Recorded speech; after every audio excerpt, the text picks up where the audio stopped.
السلام علیکم ورحمۃ اللہ.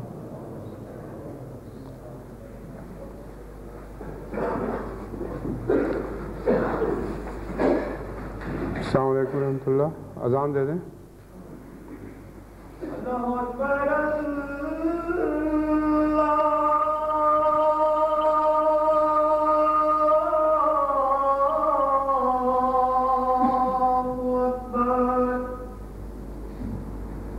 اللہ اکبر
اشہد ان لا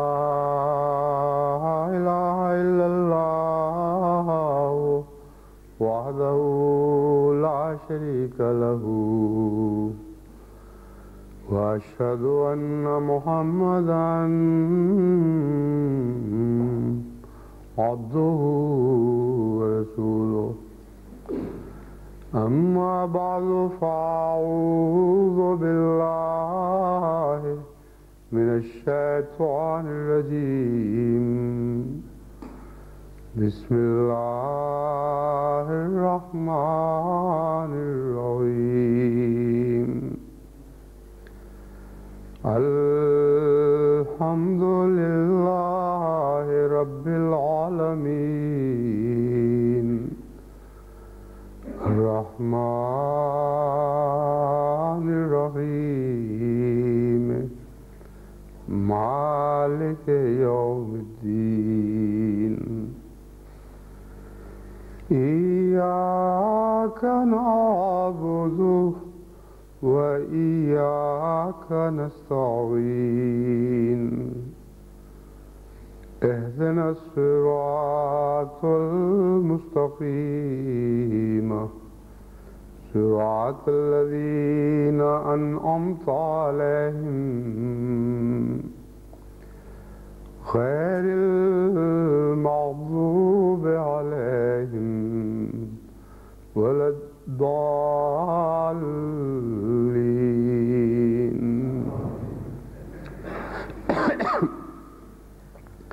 الحمدللہ کہ قادیان کے تاریخی اور تاریخ ساز 100 سالہ جلسے میں شمولیت کے بعد ہمارا وفد خدا تعالیٰ کے فضل کے ساتھ بخیر و خوبی اس عارضی دار ہجرت میں واپس پہنچ چکا ہے۔ یہ جلسہ بہت ہی مبارک تھا، بہت سی برکتیں لے کے آیا، بہت سی برکتیں حاصل کرنے والا تھا، اور میں یقین رکھتا ہوں کہ انشاءاللہ اس جلسے کی برکات اور اس کے بعد اترنے والے اللہ کے فضل ہماری اگلی صدی کے گھروں کو بھر دیں گے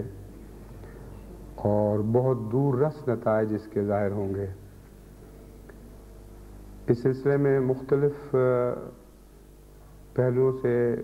میں جماعت کو آگاہ کر چکا ہوں کہ جماعت احمدیہ کی اس نئی صورتحال میں کیا کیا ذمہ داریاں ہیں۔ مختصراً بعض امور سے متعلق آج بھی میں اس مسئلے پر گفتگو کروں گا، لیکن اس سے پہلے میں ان تمام احباب جماعت کا شکریہ ادا کرنا چاہتا ہوں جنہوں نے اس جلسے کو کامیاب بنانے میں بھرپور محنت اور اخلاص اور لگن اور وفا کے ساتھ حصہ لیا اور غیر معمولی قربانی کا مظاہرہ کیا۔ کچھ کام کرنے والے تو ایسے تھے جو لمبے عرصے سے قادیان کے اس جلسے کو کامیاب بنانے کے لیے منصوبے بھی بنا رہے تھے، ان پر عمل درآمد کرنے میں بھی حصہ لے رہے تھے، اور کافی لمبے عرصے تک یہ خاموش خدمت اس جلسے کی کامیابی پر منتج ہوئی ہے۔ اور خدمت کرنے والے بعد میں شامل ہوئے، قافلہ در قافلہ خدمت کرنے والوں کا ہجوم بڑھتا رہا، لیکن آغاز میں کچھ ایسے افراد کو خدمت کا موقع ملا ہے جو ایک لمبے عرصے سے مسلسل بڑی محنت اور توجہ اور حکمت کے ساتھ اپنے اپنے فرائض سر انجام دیتے رہے۔ ان میں سب سے پہلے تو یونائٹڈ کنگڈم کے امیر آفتاب احمد خان صاحب کا نام قابل ذکر ہے، ان کو بھی احباب اپنی دعا میں یاد رکھیں۔ بیرونی دنیا سے جس حد تک ہندوستان پر اثرات مترتب ہو سکتے تھے ان کو منظم کرنے میں اور ان کو بروئے کار لانے میں آفتاب خان صاحب نے بہت ہی غیر معمولی خدمت کی ہے۔ اس کے علاوہ مجھے یہاں مرکزی مددگار کی ضرورت تھی جو صاحب تجربہ بھی ہو اور دیگر کاموں سے الگ رہ کر مسلسل ہندوستان اور قادیان سے متعلق مسائل میں میری مدد کر سکے، مجھ سے ہدایات لے اور ان پر عمل درآمد کروائے۔ اس سلسلے میں بھی آفتاب احمد خان صاحب کو غیر معمولی مؤثر قابل تعریف خدمت کا موقع ملا اور میرا بہت سا بوجھ بٹ گیا اور مسائل آسان ہوئے۔ عام طور پر دیکھا گیا ہے کہ جب کسی کو بات سمجھائی جائے تو تجربہ کار آدمی بھی اس میں کہیں نہ کہیں سمجھنے میں غلطی کر جاتے ہیں اور بار بار پوچھنے اور نگرانی کے باوجود سقم رہ جاتے ہیں، لیکن خدا تعالیٰ نے آپ کے یعنی یونائٹڈ کنگڈم کے امیر صاحب کو یہ ملکہ عطا فرمایا ہے کہ وہ ایک ہی دفعہ بات سمجھ کر اس کے تمام پہلوؤں کو خوب اچھی طرح ذہن نشین کر لیتے ہیں اور پھر ان کو عمل درآمد کے سلسلے میں یاد دہانی کی ضرورت پیش نہیں آتی۔ اگر ان کاموں میں مجھے بار بار الجھنا پڑتا تو کام اتنا زیادہ تھا کہ میرے لیے مشکل پیش آ سکتی تھی، مگر خدا نے بہت فضل فرمایا اور ایک اچھا مددگار اور نصیر مجھے عطا کر دیا۔ پاکستان سے چودھری حمید اللہ صاحب اور میاں غلام احمد صاحب نے بڑے لمبے عرصے تک بہت محنت کی ہے اور قادیان جا کر وہاں کے مسائل کو سمجھا اور میری ہدایات کے مطابق ہر قسم کی تیاری میں بہت ہی عمدہ خدمات سر انجام دیے ہیں، ورنہ قادیان کی آبادی اتنی چھوٹی ہے، احمدی آبادی، کہ ان کے بس میں نہیں تھا کہ اتنے بڑے انتظام کو سنبھال سکتے۔ تمام مرد، زن، عورتیں، بچے ملا کر اس وقت کل 1800 کی تعداد میں قادیان میں درویش اور بعد میں آنے والے بس رہے ہیں، اور اتنا بڑا جلسہ جس میں تقریباً 24,000 مہمان شرکت کر رہے تھے، اسے سنبھالنا ان کی بس کی بات نہیں تھی، خصوصاً اس لیے بھی کہ قادیان کی وہ آبادی جو جماعت جو مرکزی حصے میں آباد ہے، اس کے پاس مکان بھی بہت تھوڑے ہیں، اور باہر سے آنے والے مہمانوں کے لیے، مختلف ممالک سے آنے والے مہمانوں کے لیے سہولت کی رہائش کی سہولتیں مہیا کرنا ان کے بس کی بات نہیں تھی۔ اس ضمن میں انگلستان ہی کے ایک اور مخلص خادم جو ہے عبدالرشید صاحب آرکیٹیکٹ، اور ان کے ساتھیوں کا ذکر بھی ضروری ہے، ان کو بھی دعا میں یاد رکھنا چاہیے، کیونکہ تعمیری کاموں میں انہوں نے بہت ہی محنت سے اور شوق اور ولولے سے حصہ لیا ہے، بہت قیمتی وقت خرچ کر کے میری ہدایت پر قادیان بھی بار بار جاتے رہے، اور تعمیری منصوبہ بندی میں ان کو اور ان کے ساتھ ایسوسیشن کے ساتھیوں کو خدا کے فضل سے خاص خدمت کی توفیق ملی ہے۔ یہ کام ابھی جاری ہیں، اور قادیان میں جو تعمیری منصوبے ہیں یہ انشاءاللہ آئندہ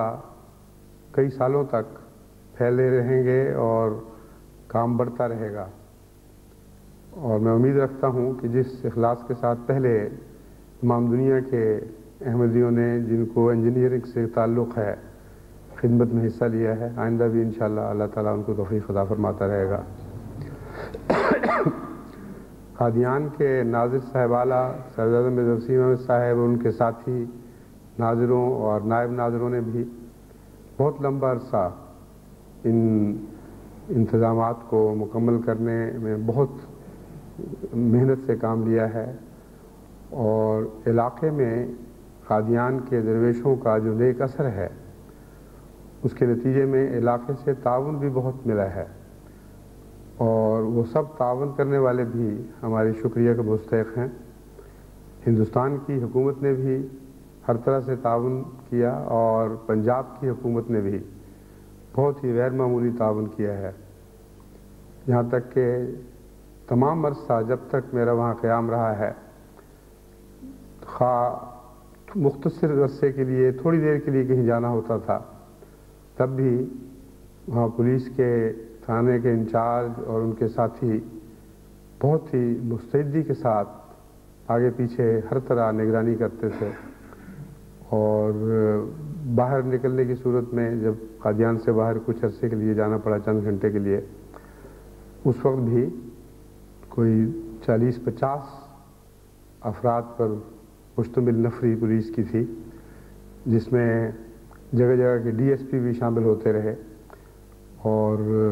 انسپکٹر پولیس وغیرہ، بہت ہی مستعدی کے ساتھ اس طرح انہوں نے خدمت کا حق ادا کیا جیسے کوئی احمدی لگن کے ساتھ خود شوق سے حصہ لے رہا ہو۔ تو یہ ساری چیزیں ایسی ہیں جن میں صاف اللہ تعالیٰ کی تقدیر کار فرما دکھائی دیتی تھی۔ قادیان کے بوڑھوں، مردوں، عورتوں، بچوں نے تو اپنی طاقت کی آخری حدوں کو چھو لیا، جس حد تک ان کے لیے ممکن تھا انہوں نے خدمت کی، لیکن باہر سے جانے والوں نے بھی ماشاءاللہ ان کے کام کو آسان کرنے میں بھرپور حصہ لیا ہے۔ انگلستان کی جماعت کو بھی خدا نے توفیق بخشی، بہت ہی مستعد کارکن یہاں سے گئے ہیں اور مسلسل انتھک رنگ میں انہوں نے وہاں خدمت کی ہے۔ اسی طرح پاکستان سے کثرت کے ساتھ شامل ہونے والوں میں سے ایک بڑی تعداد کو بہت عمدہ اور قابل قدر خدمت کی توفیق ملی۔ اسی طرح ہندوستان کی جماعتوں میں سے دور دور سے آئے ہوئے مہمان بھی تھے اور میزبان بھی بن گئے تھے، اور ہر موقع پر جب بھی ان کی خدمت کی ضرورت پیش آئی ہے انہوں نے بڑے شوق اور ولولے کے ساتھ اس میں حصہ لیا۔ اس سلسلے میں اڑیسہ کی جماعت، کرناٹک کی جماعت اور کیرلا کی جماعت، کشمیر کی جماعت، آندھرا پردیش کی جماعت، پنجاب کی اور دہلی کی جماعتیں خاص طور پر قابل ذکر ہیں۔ ان سب جماعتوں میں بہت ہی ولولہ اور جوش پایا جاتا ہے۔ دہلی کے قیام کے دوران چونکہ مقامی سیکورٹی کی ضروریات کے لیے دہلی کی جماعت میں کافی افراد نہیں تھے، اس لیے وہاں آندھرا پردیش کے نوجوانوں نے بہت ہی خدمت کی ہے۔ دہلی والوں نے بھی بھرپور حصہ لیا اور اسی طرح کشمیر اور دوسری جگہوں سے آنے والے افراد کو بھی خدا نے توفیق بخشی۔ غرضی کے اس جلسے میں کام کرنے والے اور خادم اور مخدوم دونوں ہی ایک دوسرے کے ساتھ اس طرح مل جل گئے تھے کہ میرے اور تیرے کی تمیز ممکن نہیں رہی۔ ہر شخص میزبان بھی تھا اور مہمان بھی تھا، اور یہ ایک ایسا بھرپور جذبہ تھا جو میں سمجھتا ہوں کہ جماعت احمدیہ ہی کا اعجاز ہے۔ اور دنیا کے پردے میں ساری دنیا میں آپ تلاش کر کے دیکھ لیں، چراغ لے کر ڈھونڈیں، آپ کو ایسی جماعت کہیں نظر نہیں آئے گی خدا کے فضل کے ساتھ اس طرح گہرے باہمی محبت کے رشتوں میں منسلک ہو کہ خادم اور مخدوم کی تمیز اٹھ جائے، ہر شخص خادم بھی ہو اور ہر شخص مخدوم بھی ہو۔ اس پہلو سے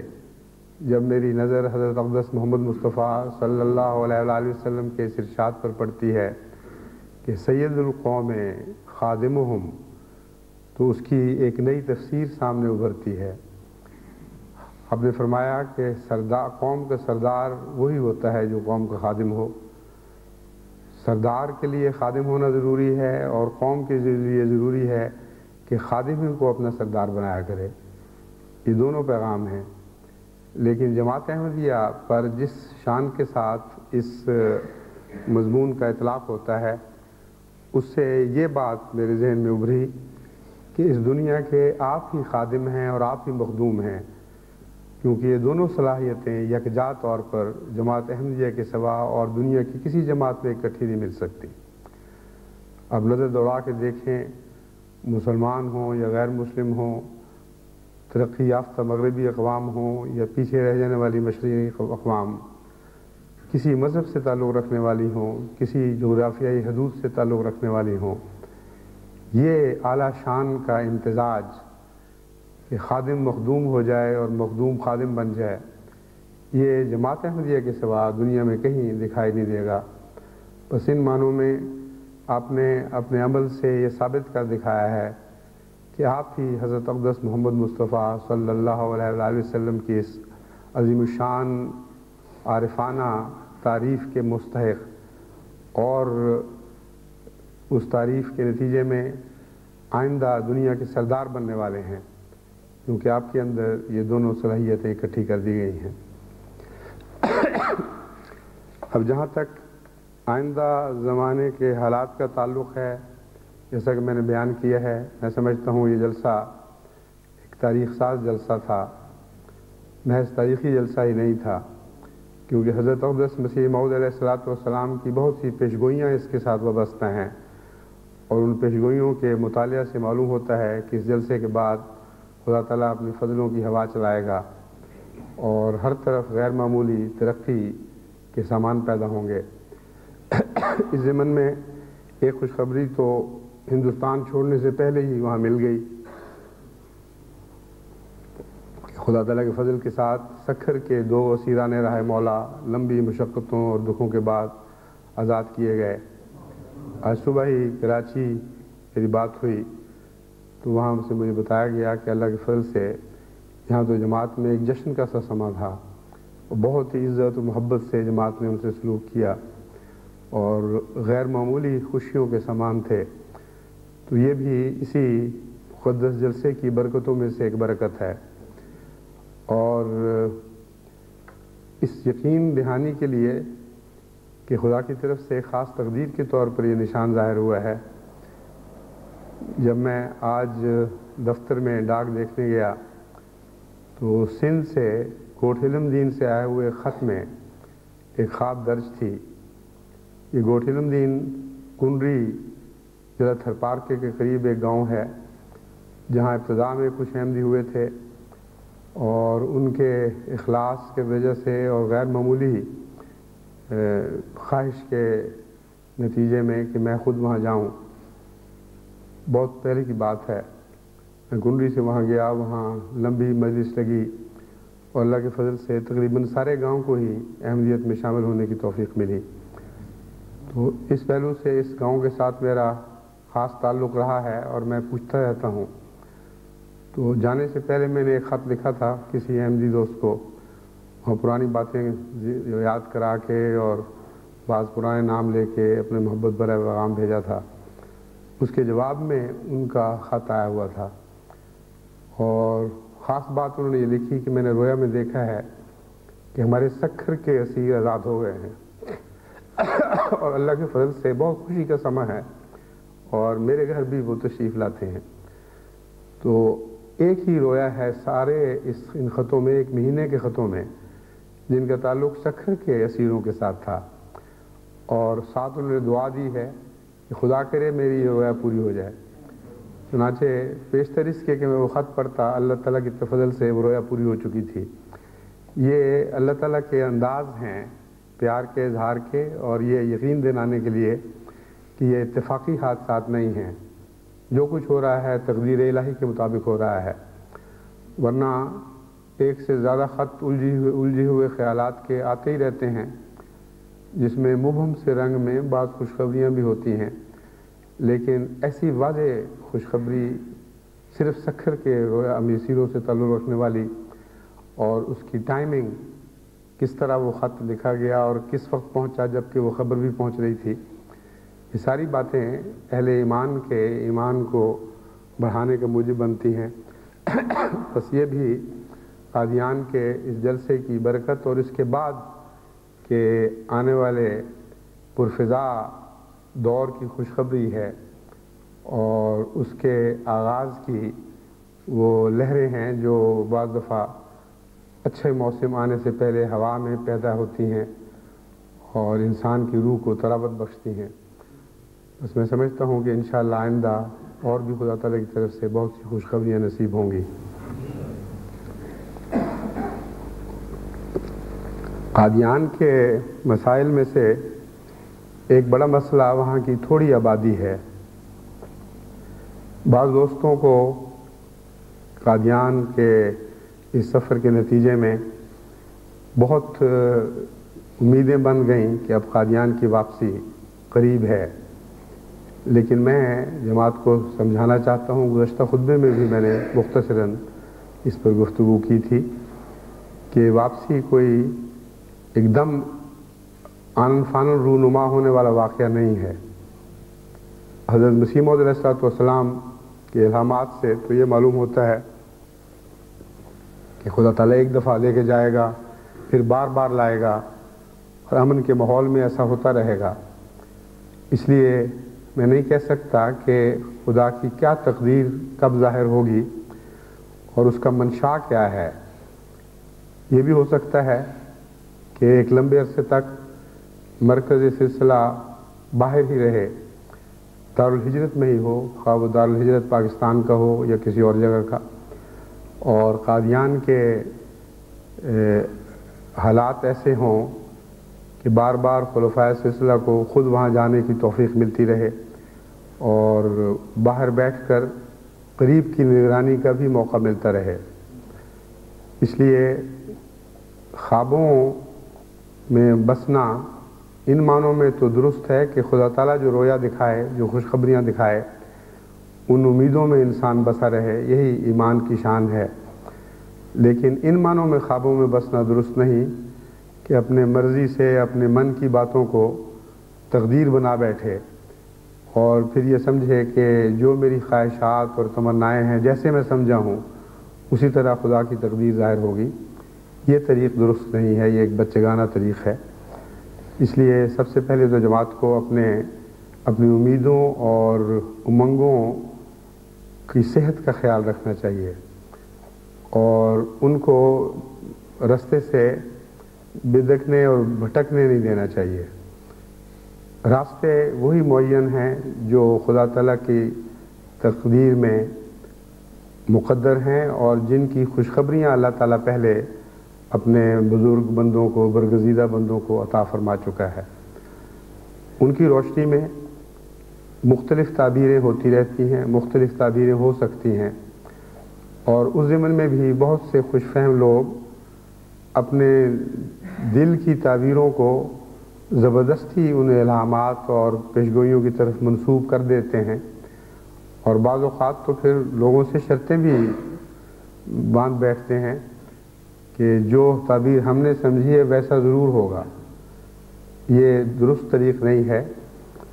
اس سے پہلے بھی حضرت اقدس محمد مصطفیٰ صلی اللہ علیہ وآلہ وسلم کے زمانے میں ایک ایسا واقعہ آیا ہوا، اور حضرت صلی اللہ علیہ وآلہ وسلم نے منع فرمایا کہ جو خدا کی تقدیر ہے وہ تو ظاہر ہوگی، خوشخبریاں تو بہرحال پوری ہونی ہیں، لیکن اپنی مرضی سے ایک تعبیر کر کے اس پر تم شرطیں باندھ بیٹھو کہ یہ ضرور ہوگا، یہ درست نہیں ہے۔ لیکن جو ہونا ہے اس کی تیاری تو ہم پر فرض ہے۔ میں اس ضمن میں جماعت کو متوجہ کرنا چاہتا ہوں۔ ایک شخص نے حضرت اقدس محمد مصطفیٰ صلی اللہ علیہ وآلہ وسلم سے قیامت کے بارے میں سوال کیا، تو آپ نے فرمایا تم نے اس کے لیے کیا تیاری کی ہے؟ مراد یہ تھی کہ اگر تمہیں دوسری دنیا میں جانے کا شوق ہے تو یہ شوق ایک بیرونی شوق بھی ہو سکتا ہے، ذاتی دلچسپی نہیں بلکہ تعجب کے رنگ میں، استعجاب کے رنگ میں انسان دلچسپی لے سکتا ہے، اور یہ دلچسپی بے معنی اور بے حقیقت ہے۔ اگر دوسری زندگی کو حقیقت جانتے ہو اور شوق اس لیے ہے کہ تمہیں پتہ لگے کہ تمہاری بہبود کس چیز میں ہے اور مرنے کے بعد کیا ہونے والا ہے، تو پھر تمہیں اس کی تیاری کرنی چاہیے۔ اور یہی مضمون ہے جو آج کے حالات پر صادق آتا ہے۔ مستقبل کے متعلق بعض لوگ شوق سے، جس طرح اٹکل پچو کے ذریعے انسان پیشخبریاں کرتا ہے یا آئندہ زمانے کو دیکھنا چاہتا ہے، ویسے دلچسپی لیتے ہیں۔ ایسی دلچسپی کی کوئی حقیقت نہیں ہے، ایک بچگانہ نفس کا کھیل ہے، اس سے زیادہ اس کے کوئی بھی معنی نہیں۔ لیکن ایک مستقبل میں دلچسپی ایسی ہے جو زندگی کے اعلیٰ مقاصد سے تعلق رکھتی ہے۔ ایک انسان اپنے تن من دھن کو اسلام اور احمدیت کے اعلیٰ مستقبل کے لیے وقف کر دیتا ہے، اور آئندہ مستقبل میں ہونے والے واقعات اس کی سوچوں کا ایک ایسا حصہ بن جاتے ہیں جو اس کی دل کی فکریں ہوتی ہیں، اس کے دماغ کے تفکرات ہیں کہ خدا جانے کیا ہو اور کیسا ہو، اور میں اپنے فرائض سر انجام دے سکوں یا نہ دے سکوں۔ یہ وہ دلچسپی ہے جس کے متعلق حضرت صلی اللہ علیہ وآلہ وسلم نے فرمایا کہ قیامت کا پوچھتے ہو تو بتاؤ کوئی تیاری بھی کی ہے؟ تو جماعت کو اگر قادیان کی واپسی میں اور جماعت کے عالمگیر انقلاب میں کوئی دلچسپی ہے تو اس کی تیاری کرنی ہوگی، اور قادیان کے سلسلے میں ابھی بہت کام باقی ہیں۔ جو کچھ خوشخبریاں سطح پر نظر آئی ہیں اور عام آنکھوں نے دیکھ لی ہیں، ان کی مثال تو آئس برگ کی اس تھوڑے سے حصے سے ہے جو سطح سمندر پر دکھائی دیتا ہے۔ اکثر حصہ تو اس کا پانی میں ڈوبا ہوتا ہے، یعنی برف کا تودہ جو سمندر میں تیرتا ہے اس کی تھوڑی سی ٹپ، تھوڑی سی چوٹی ہے جو سمندر سے باہر نظر آتی ہے۔ ایک دفعہ میں نے پہلے بھی اس کی یہ مثال دی تھی، ہندوستان کے سفر میں مجھے ایک احمدی دوست نے توجہ،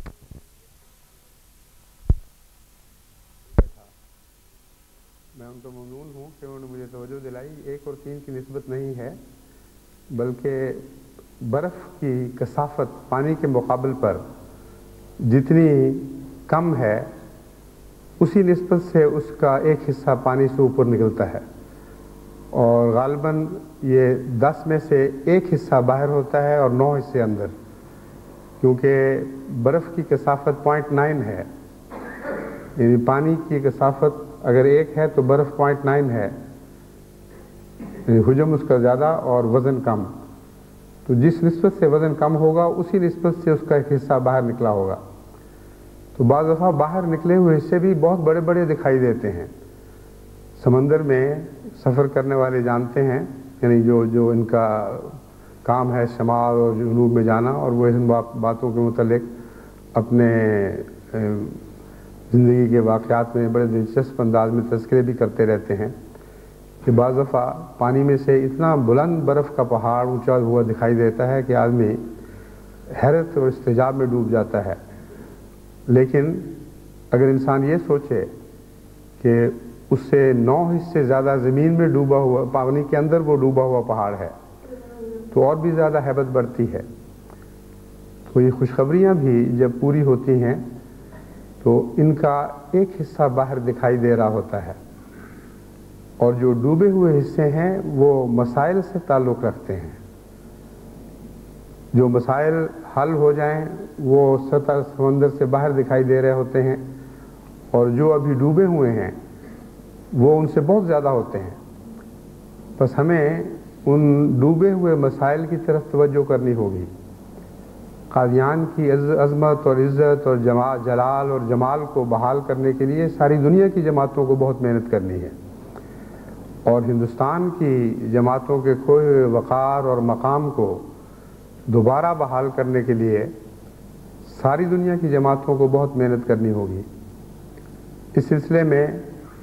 جہاں تک آبادی کا تعلق ہے، میں سمجھتا ہوں کہ ہمیں قادیان کو انڈسٹریلائز کرنے میں ضرور محنت کرنی ہوگی۔ جب تک وہاں تجارتی اور صنعتی مراکز قائم نہ کیے جائیں،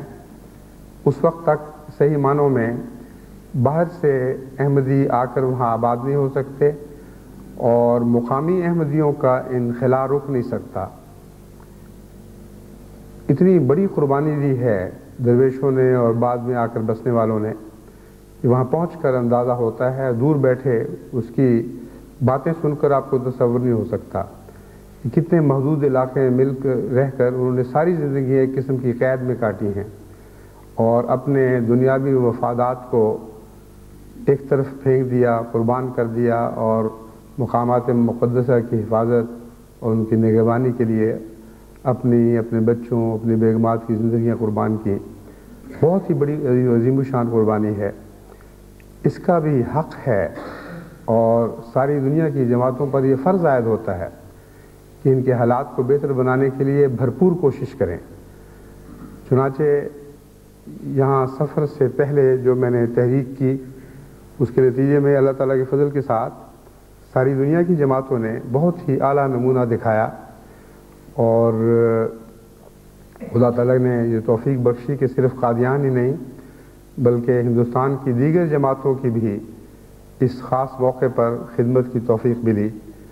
اور یہ جلسہ ان کے لیے روحانی برکتیں بھی لے کے آیا اور جسمانی برکتیں بھی لے کے آیا، اور بہت ہی غیر معمولی طور پر ان لوگوں نے اس کی لذت محسوس کی ہے۔ تو یہ جو جسمانی طور پر خدمات ہیں، اس میں ساری دنیا کی جماعتوں نے حصہ لیا ہے، ورنہ یہ ممکن نہیں تھا، اور یہ اچھا ہوا کہ پہلے یہ اعلان کر دیا گیا تھا کہ آپ لوگ اپنے طور پر انفرادی طور پر وہاں جا کر کسی کو دینے کی بجائے جماعت کی معرفت کوشش کریں، جو کچھ پیش کرنا ہے جماعت کو دیں، تاکہ ایک مربوط طریق پر منظم منصوبے کے ساتھ جو ضرورت مند ہیں ان کو یہ چیزیں پہنچائی جائیں، اور ان کی عزت نفس پر کوئی ٹھیس نہ آئے۔ ورنہ انفرادی طور پر جب کوئی انسان کسی غریب کی خدمت کرتا ہے تو لینے والے کی آنکھ جھکتی ہے، خواہ وہ کتنی محبت سے چیز پیش کی جائے۔ بس خدا تعالیٰ نے بہت فضل فرمایا، اس نصیحت پر عمل کرتے ہوئے تمام دنیا کے احمدیوں نے تو اپنے تحائف مرکز کی معرفت بھجوائے، اور بہت بڑی رقوم اس سلسلے میں اکٹھی ہوئی، جن کے نتیجے میں جو بھی خدمت کی جا سکی ہے وہ ٹھوس ہے، اور مختلف رنگ کے مختلف طبقات کے حالات کو پیش نظر رکھتے ہوئے عارضی اور بعض دفعہ مستقل ضرورتیں پوری کرنے کے سامان مہیا ہوئے۔ آئندہ کے لیے میں سمجھتا ہوں کہ اس قسم کی امداد کی ضرورت کو ختم کرنا سب سے اہم خدمت ہے۔ امداد کرنا جب ضرورت ہو لازم ہے، اور یہ جماعت کے عالمی فرائض میں داخل ہے، لیکن قرآن کریم نے جو خدمت خلق کا اعلیٰ تصور پیش کیا ہے وہ یہ ہے کہ ضرورت اٹھا دو اور کسی شخص کو محتاج نہ رہنے دو، بجائے اس کے کہ وہ باہر مدد کے لیے دیکھتا رہے، وہ اس نظر سے باہر دیکھے کہ کون محتاج ہے جس کی وہ ضرورت پوری کرے۔ یہ وہ اعلیٰ شان کی خدمت کی تعلیم ہے جو قرآن کریم میں ملتی ہے اور جس پر حضرت اقدس محمد مصطفیٰ صلی اللہ علیہ وآلہ وسلم نے نہایت ہی حسین رنگ میں عمل کر کے دکھایا ہے۔ بس یہ دوسرا حصہ ہے جو میرے نزدیک بہت زیادہ اہمیت رکھتا ہے، اور عالمگیر جماعت احمدیہ کو اب اس طرف توجہ کرنی چاہیے۔ اس ضمن میں جو ہندوستان کے تاجر ہیں اور ہندوستان کے انڈسٹریلسٹ ہیں ان کے متعلق میں وہاں ہدایات دے آیا ہوں، وہ انشاءاللہ تعالی قادیان کی اقتصادی بحالی کے لیے پوری کوشش کریں گے،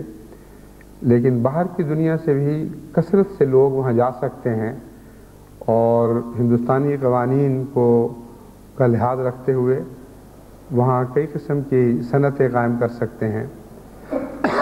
اس کی طرف آنے سے پہلے ایک رویا میں بھی اشارہ ہوا، جس کی اور بہت مبارک تعبیروں میں سے ایک یہ بھی تعبیر ہے کہ باہر کی دنیا کے صنعت کاروں اور صاحب حیثیت احمدیوں کو قادیان میں خدمت کی توفیق ملے گی۔ جس دن میں نے قادیان سے روانہ ہونا تھا اس صبح کو رویا میں دیکھا کہ چودھری شاہ نواز صاحب مرحوم مغفور بہت ہی اچھی صحت میں اور بہت خوبصورت دکھائی دینے والے قادیان آتے ہیں، اور ان کے ساتھ ان کے خاندان کے افراد اور مردوں کو میں نے دیکھا ہے،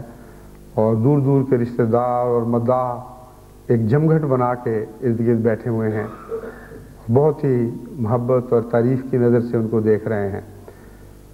جو پگڑی انہوں نے پہنی ہوئی ہے وہ مجھے تو بہت خوبصورت لگ رہی ہے، اور باقی ان کو یہ مشورے دے رہے ہیں کہ نہیں اس طرح نہیں، آپ اس طرح باندھیں، کوئی کہتا ہے اس طرح نہیں اس طرح باندھیں۔ تو میں چوہدری صاحب کو کہتا ہوں کہ چوہدری صاحب آپ تو مجھے اتنے اچھے لگ رہے ہیں اس میں کہ میں نے اپنی زندگی میں آپ کو کبھی ایسا لگتا نہیں دیکھا تھا۔ اور چوہدری صاحب یہ کہتے ہیں اور مسلسل بغیر آواز کے بھی ان کے دل کی آواز سنائی دے رہی ہے۔ باقی سب مشورے دینے والوں کہتے ہیں تم جو مرضی دو، میں تو وہی مانوں گا جو مجھے یہ کہے گا، اور کسی کی بات نہیں ماننی۔ بار بار ان کے دل سے جس طرح خوشبو اٹھتی ہے اس طرح یہ آواز اٹھ کر مجھ تک پہنچتی ہے، اور میں بھی بڑے اطمینان اور محبت سے ان کو دیکھتا ہوں کہ اللہ نے خاص اخلاص ان کو بخشا ہے۔ قطعاً کوئی پرواہ نہیں کر رہا ہے کہ کتنے مداح ہیں، کس طرح تعریفیں کر رہے ہیں اور کیسے کیسے مشورے دے رہے ہیں، اور کیا یہی کہتے جا رہے ہیں کہ میں تو وہی مانوں گا جو یہ کہے گا۔ چنانچہ اس کی اور بہت سی مبارک تعبیریں ہیں، ان میں ایک یہ بھی ہے کہ باہر کے احمدی انڈسٹریلسٹ کو قادیان جا کر خدمت کی توفیق ملے گی، اور دوسرے اس میں یہ پیغام ہے کہ برکت اسی میں ہوگی جو خلیفہ کی مرضی کے متحد کام ہو، اس کی خوشنودی کے مطابق ہو، اور اپنے طور پر یا اپنے حواشی وغیرہ کے ساتھ ان کے مشوروں پر چل کر اگر خود کو کوشش کرو گے تو وہ خدا کے نزدیک مقبول کوشش نہیں ہوگی۔ بس یہ ایک تعبیر ہے جو میں سمجھتا ہوں کہ اس مضمون سے تعلق رکھتی ہے جو میں بیان کر رہا ہوں، اور تمام دنیا کے احمدی تاجروں اور صنعت کاروں کو میں نصیحت کرتا ہوں کہ اگر اس نیت سے کہ قادیان جو حضرت اقدس مسیح موعود علیہ الصلوۃ والسلام کی پیدائش اور روحانی پیدائش کا مقام ہے، اس کی خاطر وہ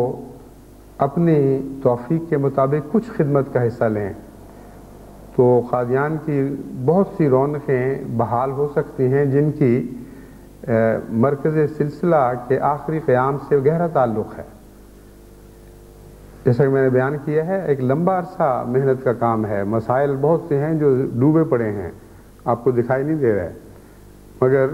بہت مسائل ہیں جن پر نظر پڑتی ہے تو خطرہ محسوس ہوتا ہے۔ آئس برگ کی مثال جو میں نے دی ہے یہ عمدن دی ہے کیونکہ اس میں جو حصہ باہر دکھائی دیتا ہے بڑا خوشنما لگتا ہے، اور خوشخبری کا پیغام ہوتا ہے کہ دیکھو ایک زمین کی طرح کا ایک جزیرہ سا سمندر کے اندر مل گیا، لیکن جو ڈوبا ہوا حصہ ہے وہ اس سے لا علمی کے نتیجے میں ہمیشہ حادثات ہو جاتے ہیں، اور دنیا کے بڑے بڑے عظیم الشان جہاز نچلے حصوں سے ٹکرا کر پاش پاش ہو گئے۔ تو مراد یہ ہے کہ جو مسائل گہرے ہیں اور ڈوبے ہوئے ہیں ان پر اگر نظر نہ رکھی جائے تو وہ خطرناک ہو سکتے ہیں۔ اس لیے قادیان سے تعلق رکھنے والے ان مسائل پر ہمیں نظر رکھنا ضروری ہے جو اس وقت سطح سے نیچے ہیں۔ ان میں ایک حصہ قادیان کے درویشوں کی اقتصادی بحالی کا حصہ ہے جو بہت ہی اہمیت رکھتا ہے، اور دوسرا حصہ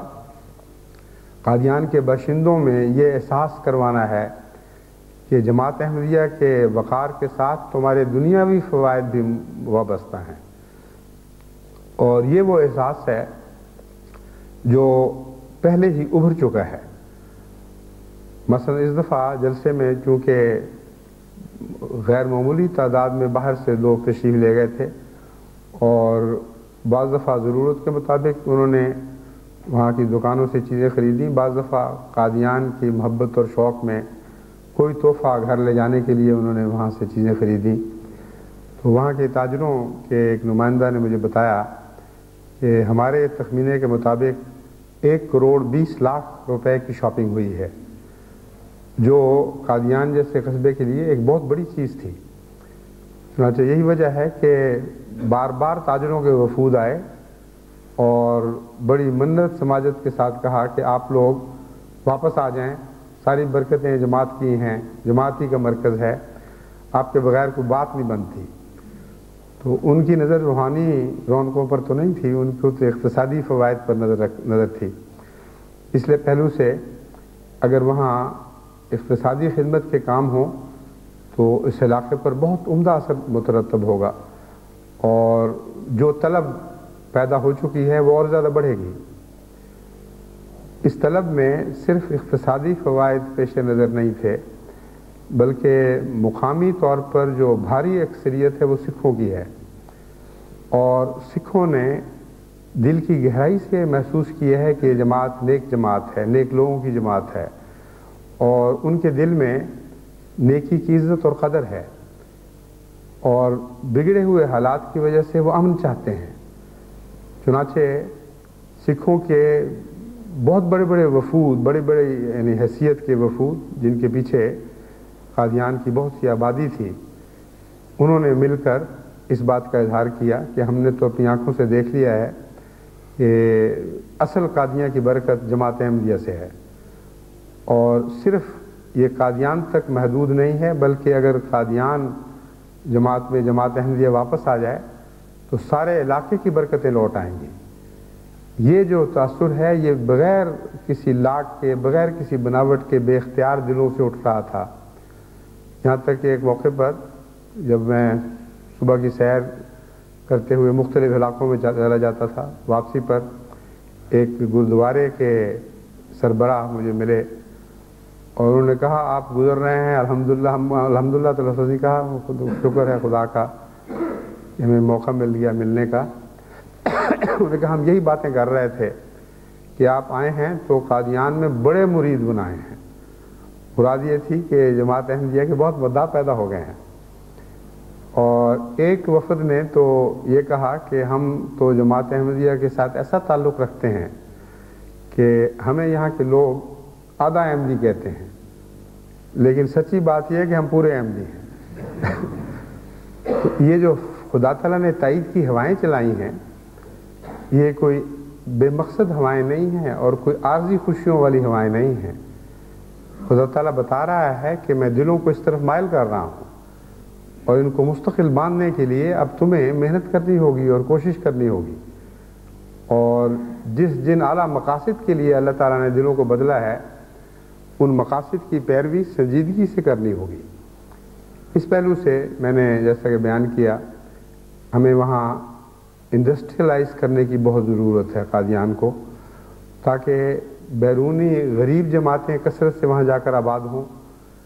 بہت سے گجر مسلمان ہیں جو قادیان میں آتے بھی رہے، بیعتیں بھی کرتے رہے، پھر اپنے کاموں میں ادھر بکھر جاتے رہے. ان کو اگر مستقل قادیان میں بیٹھنے کے سامان مہیا ہو جائیں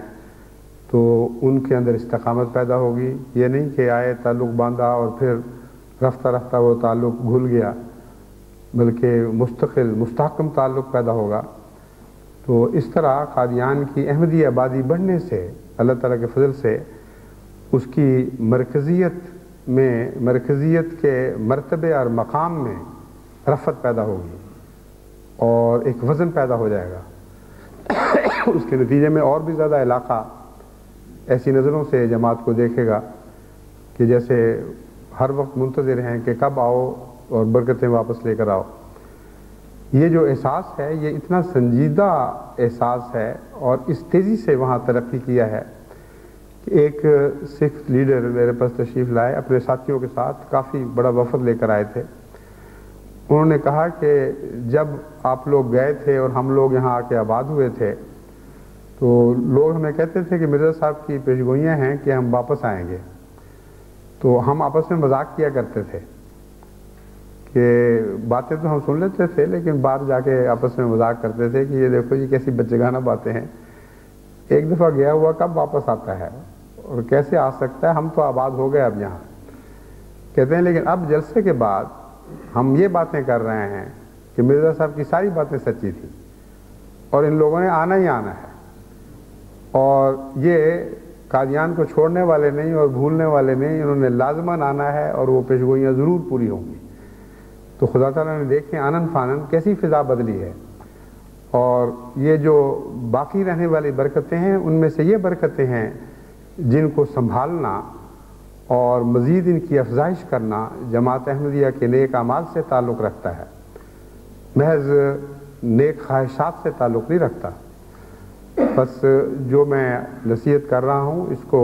سنجیدگی سے قبول کریں. جس کو قادیان میں کسی قسم کی صنعت قائم کرنے یا قادیان سے تجارت کرنے کی توفیق ہو اس کو اس میں ضرور کوشش کرنی چاہیے. قادیان کے درویشوں کو میں نے یہ نصیحت کی ہے کہ کشمیر وغیرہ سے دوسرے ارد گرد کے علاقوں سے جو چیزیں باہر ایکسپورٹ ہوتی ہیں تم لوگ مل کر چھوٹی چھوٹی کمپنیاں بناؤ، ان میں حصہ لو، باہر کے احمدی تمہارے ساتھ اس معاملے میں تعاون کریں گے. ہمیں لکھو کیا کچھ کر سکتے ہو، باہر سے ہم ایسے احمدیوں سے رابطہ کریں گے جو دوسری طرف سے ان کے مددگار ثابت ہوں. تو اس طرح اللہ تعالیٰ کے فضل سے تجارتیں چمکیں گی اور وہاں لوگوں کے لیے رزق کے اچھے انتظام پیدا ہوں گے. بہت سے احمدیوں کو امپلائمنٹ ملے گی اور یہ نہیں ہوگا کہ بچے پلے اور پھر رزق کی تلاش میں ساری دنیا میں باہر نکل گئے، بلکہ ارد گرد سے دور دور کی جماعتوں سے احمدی بچے بڑے شوق کے ساتھ روحانی کشش کے علاوہ اپنے روزگار کی تلاش میں بھی قادیان آنا شروع ہو جائیں گے اور اس طرح قادیان کی آبادی میں نمایاں اضافہ ہوگا. ایک حصہ ایسا ہے قادیان کی آبادی کا جس نے بہرحال قادیان کو سر دست چھوڑنا ہی چھوڑنا ہے اور وہ خواتین ہیں، بچیاں ہیں. چھوٹی آبادی میں رشتوں کے بہت مسائل پیدا ہو جاتے ہیں. قادیان کے مرد تو تلاش روزگار میں باہر نکل جاتے ہیں،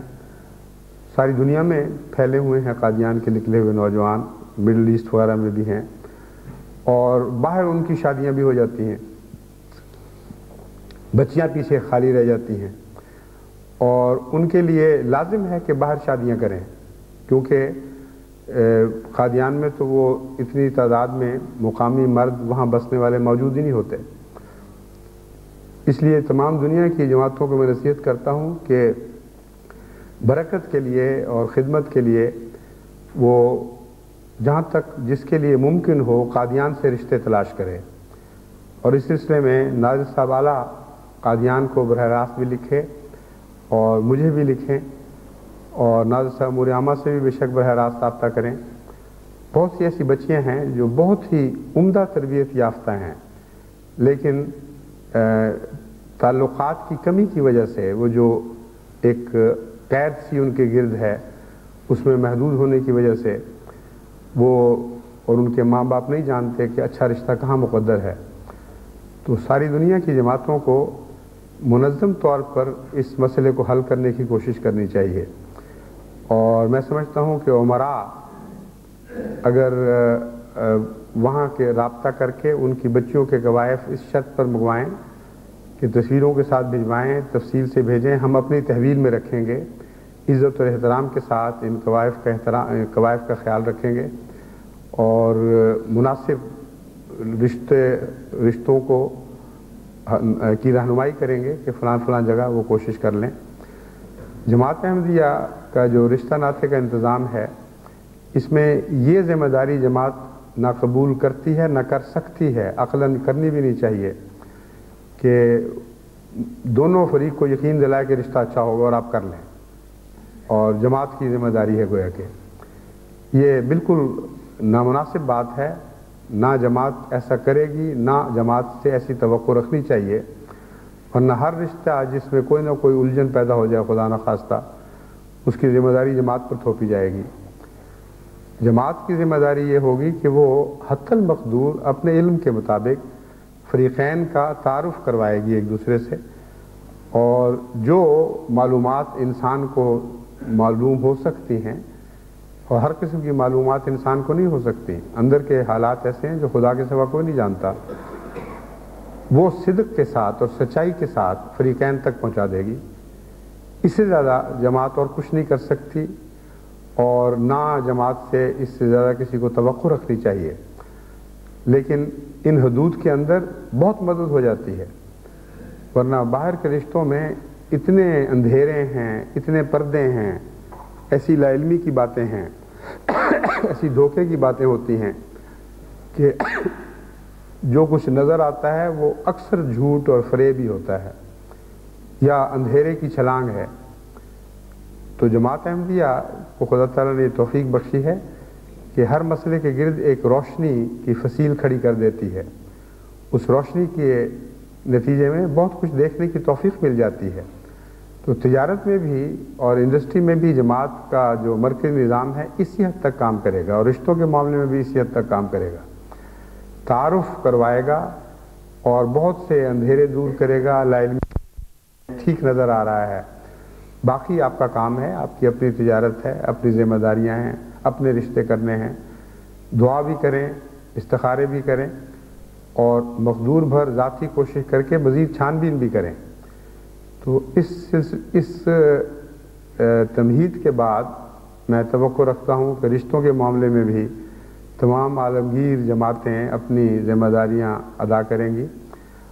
نہ صرف وہاں سے رشتوں کے قوائف منگوائیں، بلکہ اپنے ہاں کچھ ایسے لوگ جو بعض بڑی عمر کو پہنچ جاتے ہیں، ان کے نام اور تصویریں اور قوائف بھی قادیان بھجوائیں، اور درمیانی عمر کے اچھے رشتے بھی، کیونکہ ضروری نہیں کہ ساری بچیوں کی عمریں بڑی ہو رہی ہوں، چند کی ہو رہی ہیں. باقی اکثر ایسی ہیں جو اچھی تعلیم یافتہ، سلجھی ہوئی، ہر لحاظ سے خدا تعالیٰ کے فضل سے نوک پلک سے درست اور شادی کی عمر میں ہیں. تو ان کے ایسے لڑکوں کے قوائف بھی بھجوائیں جن کو قادیان میں شادی کی خواہش ہو، اور وہاں والے بھی ان کو دیکھیں، ان کی تصویریں، ان کے قوائف جان کے تو رابطے قائم کرنا شروع کریں. اس سے اگلا جو قدم ہے اس کا رشتوں سے ایک تعلق ہے، اس لیے میں اب اسے بعد میں بیان کرتا ہوں. بہت سے احمدی دوستوں نے جلسے کے بعد اس خواہش کا اظہار کیا کہ وہ قادیان میں جائیداد بنائیں، مکانات خریدیں اور دوسری جائیداد بنائیں، تاکہ جلسہ کے دنوں میں جو تنگی محسوس ہوئی تھی وہ آئندہ نسبتاً کم محسوس ہو، جس حد تک ہو سکے ٹھہرنے والوں کے لیے فراخی میسر آئے. اور وہ خواہش یہ رکھتے تھے کہ بے شک انجمن کے نام پر لے لی جائے، روپیہ وہ بھیجیں گے اور سارا سال انجمن استعمال کرے، جب ہم جلسے پر آئیں تو ہمیں بھی اور ہمارے مہمانوں کو بھی وہاں ٹھہرنے کی سہولت ملے. یہ تجویز اچھی ہے. قادیان کی بحالی کے سلسلے میں یہ بھی ضروری ہے کہ ہم وہاں کثرت سے جائیدادیں بنائیں، لیکن اس ضمن میں جو ملکی قوانین ہیں ان کو بہرحال پیش نظر رکھنا ہوگا، اس کا ہم مطالعہ کرتے ہیں. کروا رہے ہیں یعنی، اور انشاءاللہ جماعت کی رہنمائی ہوگی. لیکن ایک رستہ ایسا ہے جس کا رشتوں سے تعلق ہے. جس شخص کی شادی قادیان میں یا بھارت کی جماعتوں میں ہو جائے، مثلا کشمیر میں بھی یہ مسئلہ بڑا ہے، ادھر اڑیسہ وغیرہ میں بھی ہماری بہت سی احمدی بچیاں اس عمر کو پہنچ رہی ہیں کہ زیادہ دیر ہو تو پھر مایوسی کی طرف مائل ہو جائیں گی. تو جن دوستوں کو ہندوستان میں جائیداد بنانے کی خواہش ہو، اگر ان کے عزیز مثلا شادی کی عمر کے ہوں، وہ وہاں شادی کروا لیں. تو جس بچی سے شادی ہوئی ہے اس کے رشتہ دار بھی ان کے نام پر جائیدادیں لے سکتے ہیں،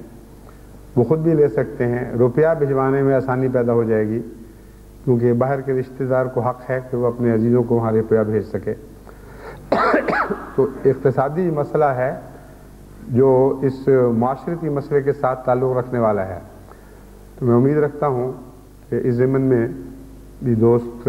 اس بات کو پیش نظر رکھیں گے کہ وہاں جائیداد بنانی ہے، اور ممکن ہو تو اپنے رشتہ داروں کے نام پر بنائیں، ورنہ ہر شخص کی جائیداد انجمن تو نہیں سنبھال سکتی. اور یہ بھی ابھی تحقیق طلب ہے کہ انجمن کو اس طرح بے نامی جائیداد خریدنے کی حکومت اجازت بھی دے گی کہ نہیں. اس لیے بہتر یہی ہے کہ جو جائز رستے ہیں، یعنی جائز تو سبھی ہیں مگر جو معروف اور مستند رستے ہیں ان کو اختیار کیا جائے.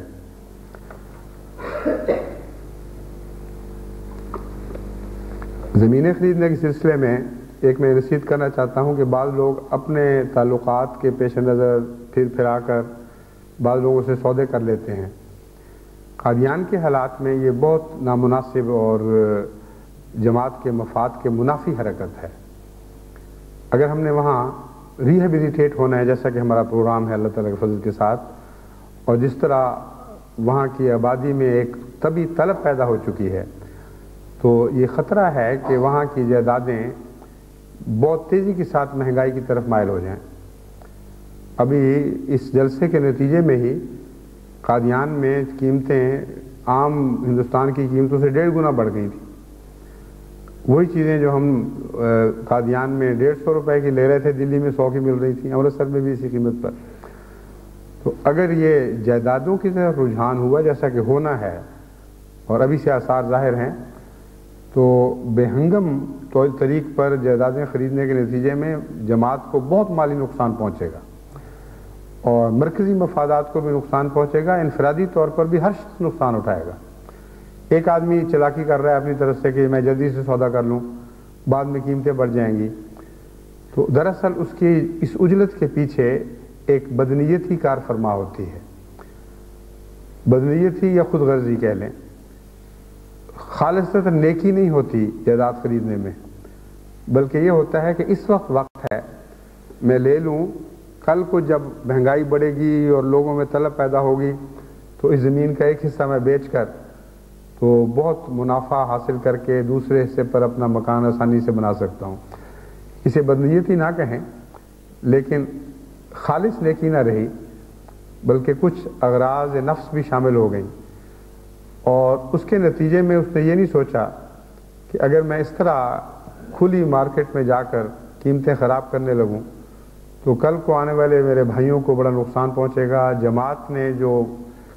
بڑی وسیع رقبوں کی زمینیں حاصل کرنی ہیں، اور آئندہ جو ہمارے منصوبے ہیں ان کے لیے ضروری ہے کہ جماعت کے پاس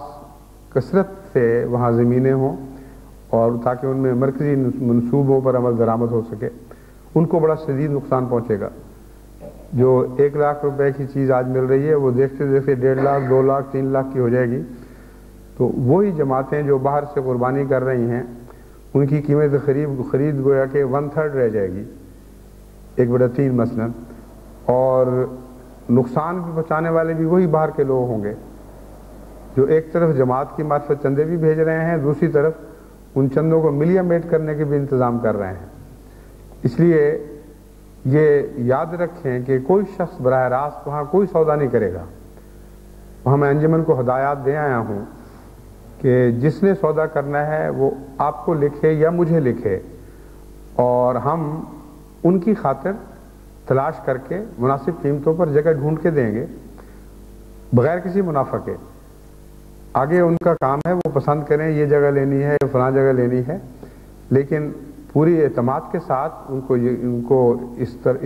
نظام کے مطابق چلنا چاہیے۔ ان کو اور اس سے زیادہ کیا چاہیے کہ ایک نہایت دنیا کا اعلیٰ درجے کا نظام دیانتداری کے ساتھ ان کی خدمت کے لیے تیار ہے، اور ان کے اپنے آخری مفاد کا بھی یہی تقاضا ہے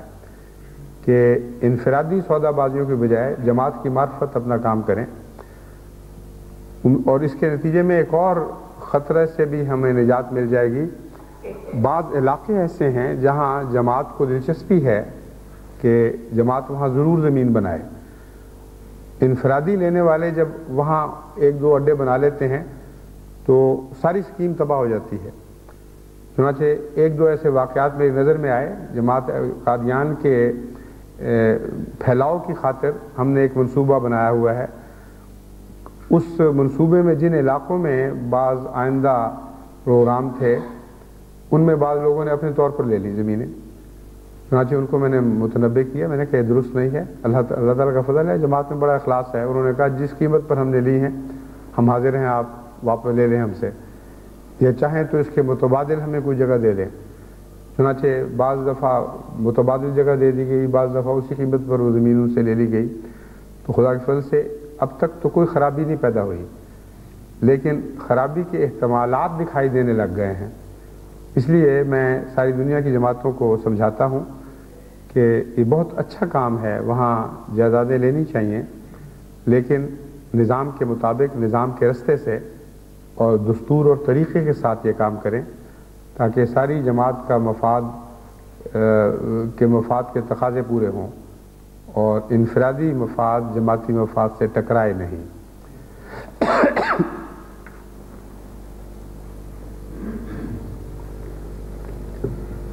اب چونکہ وقت زیادہ ہو رہا ہے اس لیے ایک بات صرف آخری ایک شکریہ ادا کرنا چاہتا ہوں، اس کے بعد آج کے خطبے کو ختم کروں گا۔ وہاں کی سکھ آبادی نے جس محبت کا سلوک کیا ہے اس میں ایک خاص پہلو یہ تھا کہ اپنے مکانات پیش کیے، اور بعض لوگوں کو جب یہ خبریں ملیں کہ غیر احمدی آبادی میں بھی مہمان ٹھہرائے جا رہے ہیں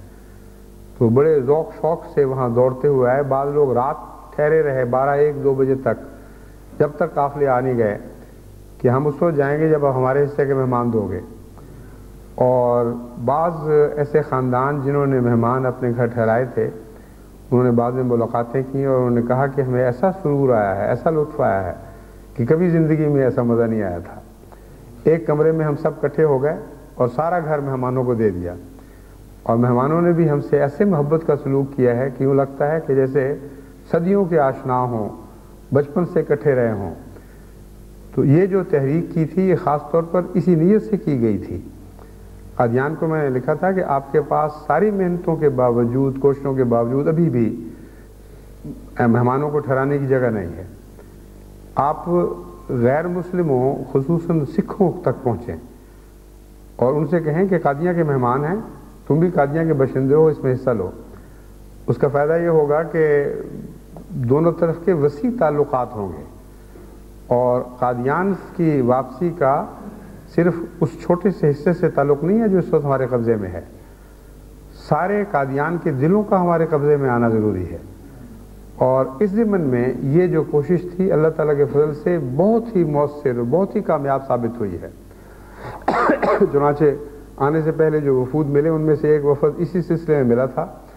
اس نے کہا کہ ہم پہ سے تو لوگ ناراض ہیں کہ ہمیں کیوں نہیں بتایا، اور جو ہم قصے آگے لوگوں کو سناتے ہیں کہ اس طرح مہمان تھے، ایسے ایسے عجیب انسان تھے، ایسی شرافت کے ساتھ انہوں نے ہم سے برتاؤ کیا، ایسی محبت اور اخلاص کے ساتھ سلوک کیا، کہتے ہیں وہ قصے سنتے ہیں تو کہتے ہیں ہم کیوں رہ گئے پیچھے۔ تو انہوں نے مجھے یقین دلایا کہ آئندہ اگر آپ پہلے ہمیں اطلاع کریں تو قادیان میں شاید ہی کوئی گھر ہو جو مہمان رکھنے کے لیے تیار نہ ہو۔ اور اس وقت جو قادیان کی آبادی کا پھیلاؤ ہے، اگر جیسا کہ خدا تعالیٰ نے آثار ظاہر فرمائے ہیں وہ ان عہدوں پر قائم رہیں اور اللہ تعالیٰ ان کے دلوں کو اسی طرح احمدیت کی محبت سے بھرے رکھے، تو آئندہ مہمان ٹھہرانے کا مسئلہ کوئی مسئلہ نہیں رہے گا۔ جس طرح پرانے زمانے میں قادیان کی چھوٹی آبادی 30-30, 40-40 ہزار مہمانوں کو ٹھہرا لیا کرتی تھی۔ اب یہ آبادی جو وسیع ہو چکی ہے، کچھ اور بھی بہت سے مہمان خانے بننے والے ہیں،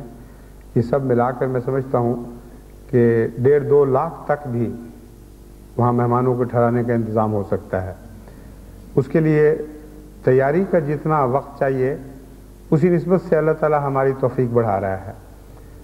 اس دفعہ ہم نے خواہش کی تھی 50,000 تک حکومت ہندوستان اجازت دے دے، مگر تجربے نے بتایا کہ 50,000 کی ہمارے اندر توفیق نہیں تھی، نہیں سنبھال سکتے تھے۔ یعنی پوری کوشش کے باوجود سارے کارکن مل کر بھی کام کرتے، تب بھی وہ وہاں کے قادیان کے حالات ایسے ابھی نہیں ہیں کہ جماعت احمدیہ قادیان میں اتنے مہمان ٹھہرا سکے، لیکن اب وہ وسعتیں پیدا ہوتی دکھائی دے رہی ہیں اور آغاز ہو چکا ہے۔ تو اگلے سال میں سمجھتا ہوں اگر خدا نے توفیق دی اور یہی اس کا منشا ہوا کہ ہم پھر وہاں اس جلسے میں جائیں، تو پہلے کی نسبت 2-3 گنا زیادہ مہمانوں کو وہاں ٹھہرایا جا سکے گا۔ بس ہندوستان کی حکومت نے جو 10,000 کی شرط لگائی وہ معلوم ہوتا ہے تقدیر خیر ہی تھی، جسے ہم تقدیر شر سمجھ رہے تھے۔ ہم سمجھتے تھے کہ انہوں نے کہا جی ہمارے ساتھ پورا تعاون نے کیا، لیکن ہندوستان کی حکومت کہتی تھی کہ یہاں کے حالات ایسے ہیں، ہماری ساری فوجیں، ہماری پولیس وغیرہ سارے پنجاب میں اس طرح مصروف ہے کہ ہم ذمہ داری قبول نہیں کر سکتے اتنے زیادہ آدمیوں کی، اس لیے تعاون کرنا چاہتے ہیں مگر مجبوری ہے۔ ان کا تو یہ عذر تھا، لیکن دراصل جو مجھے دکھائی دی ہے وہ یہ ہے کہ اس سے زیادہ کہ ہمارے اندر ابھی استطاعت نہیں تھی، طاقت نہیں پیدا ہوئی تھی، اس لیے طاقت کو بڑھائیں تو اللہ تعالیٰ باقی آسانیاں خود پیدا فرما دے گا، اور طاقت کو بڑھانا بھی اسی کا کام ہے۔ اس لیے آخر پر میں ایک دفعہ پھر تمام عالمگیر جماعتوں کی طرف سے ان سب کا شکریہ ادا کرتا ہوں جنہوں نے قادیان کے جلسے کو کامیاب بنانے میں بھرپور حصہ لیا ہے، اپنوں کا بھی، غیروں کا بھی، ہندوستان کی حکومت کا بھی، پنجاب کی حکومت کا بھی، پاکستان کی حکومت کا بھی، کہ انہوں نے کوئی روک نہیں ڈالی۔ اور جیسا کہ خطرہ تھا کہ معاندین جو حسد کی آگ میں جل رہے تھے وہ رستے میں شرارت پیدا کریں گے، اللہ تعالیٰ کا فضل ہے کہ حکومت پاکستان نے اس معاملے میں ان کی حوصلہ افزائی نہیں کی، ورنہ کئی شرارتیں پیدا ہو سکتی تھیں، کئی تکلیف دہ واقعات رونما ہو سکتے تھے۔ اللہ تعالیٰ نے اس شر سے بھی ہمیں بچایا۔ اس پہلو سے حکومت پاکستان کا بھی میں شکریہ ادا کرتا ہوں۔ آخر پر 2 ایسے مرحومین کے لیے دعا کی درخواست کرتا ہوں جن کا جماعت انگلستان سے تعلق تھا، اور وہ دونوں ہم وہیں پیچھے چھوڑ کے آئے ہیں۔ ایک ہمارے چودھری نہیں کیپٹن محمد حسین صاحب چیمہ، ہاں کیپٹن محمد حسین صاحب چیمہ، وہ جماعت احمدیہ انگلستان کہ ایک بہت ہی پیارے اور ہر دل عزیز انسان تھے۔ بڑی عمر کے باوجود ان کا دل جوان تھا، ان کا جسم جوان، صحت مند، ہر قسم کے مقابلوں میں حصہ لیتے، ہر وقت مسکراتے رہتے، اور بڑی عمر میں دین کی خدمت کا ایسا جذبہ تھا کہ ایک دفعہ میں نے تحریک کی کہ گرمکھی کی جاننے والے ہمارے پاس کم رہ گئے ہیں، تو انہوں نے بڑی محنت کے ساتھ اس گرمکھی زبان سیکھی اور اس میں بہت اعلیٰ سرٹیفکیٹ حاصل کیے۔ ان کی جو گرمکھی کی تحریر میں نے دیکھی ہے، اخباروں میں بھی چھپتی رہی ہیں، ان کی کتابت ہی ایسی خوبصورت تھی کہ آدمی حیران رہ جاتا تھا۔ یہ سب انہوں نے اس عمر میں بلبلے اور جوش سے کام سیکھے، اور انگلستان کی جماعت میں تو یہ ایک خلا ہے جو بہرحال رہے گا، جماعت دیر تک ان کو یاد رکھے گی، ان کے لیے دعائیں کرتی رہے گی۔ باقی دنیا کی جماعتوں کے لیے بھی کو بھی میں درخواست کرتا ہوں ان کو اپنی دعاؤں میں یاد رکھیں۔ ان کی بڑی خواہش تھی کہ قادیان میں دفن ہوں، اور اس خواہش کا اظہار وہ مجھ سے بھی کر چکے تھے، اور یہ بھی بڑی خواہش تھی کہ میں جنازہ پڑھاؤں۔ تو قادیان میں ان کی اچانک وفات میں سے ان کی دونوں دلی خواہشات پوری ہو گئیں۔ بہشت مقبرے میں ان کو تدفین نصیب ہوئی، مجھے ان کی قبر پر جا کر دعا کی بھی توفیق ملی۔ دوسرے ہمارے چودھری آفتاب احمد صاحب بھی ایک ایسے خاندان سے تعلق رکھتے ہیں جو انگلستان کی جماعت میں بہت معروف ہے، خدمت دین میں پیش، اور سارا خاندان، ان کی ساری اولاد اللہ کے فضل سے بہت ہی اخلاص رکھتی ہے اور سلسلے کے کاموں میں پیش ہے۔ ان کی بیگم صاحبہ کی بہت خواہش تھی کہ وہ قادیان جلسہ دیکھیں، باوجود اس کے کہ بہت ہی خطرناک بیماری تھی، جگر بار بار کام کرنا چھوڑ دیتا تھا۔ میں نے ان کو مشورہ بھی دیا کہ آپ نہ جائیں، یہ بڑی خطرناک چیز ہے، یہ سفر کی صعوبت آپ برداشت نہیں کر سکیں گی، لیکن پتہ نہیں کیا کہہ کے ڈاکٹر کو سے اجازت لے لی کہ میں ٹھیک ٹھاک ہوں، کوئی بات نہیں۔ وہاں جا کر بہت زیادہ تکلیف بڑھ گئی۔ وہاں تو خدا تعالیٰ نے فضل کیا، وقتی جب دعا کے لیے بار بار وہ کہتی رہی اور ڈاکٹروں نے کوشش کی۔ جب دلی آ کر دوبارہ گئے ہیں تو اس وقت وہ پاکستان کے لیے روانہ ہو چکی تھیں، ٹھیک تھیں، لیکن اب اطلاع ملی ہے کہ وہاں جا کر یہ تکلیف عود کر آئی اور ہسپتال میں داخل ہوئی۔ غالباً آپریشن ہونا تھا، ہوا یا نہیں میں اللہ بہتر جانتا ہے، مگر ہسپتال ہی میں وفات ہو گئی اور بھشتی مقبرہ ربوہ میں تدفین ہوئی۔ تو آپ کے نمائندوں میں سے ایک کو خدا تعالیٰ نے قادیان کے بھشتی مقبرہ میں دفن ہونے کی سعادت بخشی جلسہ دیکھنے کے بعد، اور ایک کو ربوہ کے بھشتی مقبرہ میں دفن ہونے کی سعادت بخشی۔ یہ تو سعادت ان کے لیے بھی ہے، ساری جماعت انگلستان کے لیے بھی ہے، لیکن ان کے اہل و عیال، ان کے بچے بہرحال غمگین ہیں اور ان کی جدائی کا دکھ محسوس کرتے ہیں۔ مرحومین کو بھی دعا میں یاد رکھیں اور ان خاندانوں کو بھی دعا میں یاد رکھیں۔ آج کا خطبہ جاپان ہمبرگ سے مراد جرمنی اور پاکستان میں کراچی اور موریشس میں سنا جا رہا ہے، اور پورے لندن میں بھی اس وقت مختلف جگہوں پہ ریلے ہو رہا ہے۔ ہمارے جسوال برادران نے ماشاءاللہ یہ بہت ہی عمدہ انتظام کیا ہے، اور قادیان میں بھی ان بھائیوں کو غیر معمولی خدمت کی توفیق ملی ہے۔ اگر یہ ہمت نہ کرتے، بہت ہی محنت اور کوشش سے کام نہ لیتے، تو وہاں کے خطبات یہاں سنائی نہیں دیے جا سکتے تھے۔ ایسے آلے ساتھ لے کے گئے جس پہ بڑے بوجھل اور بہت ہی محنت طلب تھے، ان کو وہاں جا کے انسٹال کیا، وہاں سارا انتظام سنبھالا۔ تو اللہ تعالیٰ نے جماعت انگلستان کو یہ بھی ایک سعادت بخشی ہے جلسے کے موقع پر کہ ان کے کارکنوں میں سے جسوال برادران کو غیر معمولی تاریخی خدمت کی توفیق بخشی ہے۔ اللہ ان کو بھی جزائے خیر عطا فرمائے۔ ان سب جماعتوں کو جو سن رہی ہیں خطبہ، ان کو میں جاؤ صاحب UK کی جماعت کی طرف سے اور اپنی طرف سے السلام علیکم ورحمۃ اللہ وبرکاتہ کا پیغام دیتا ہوں۔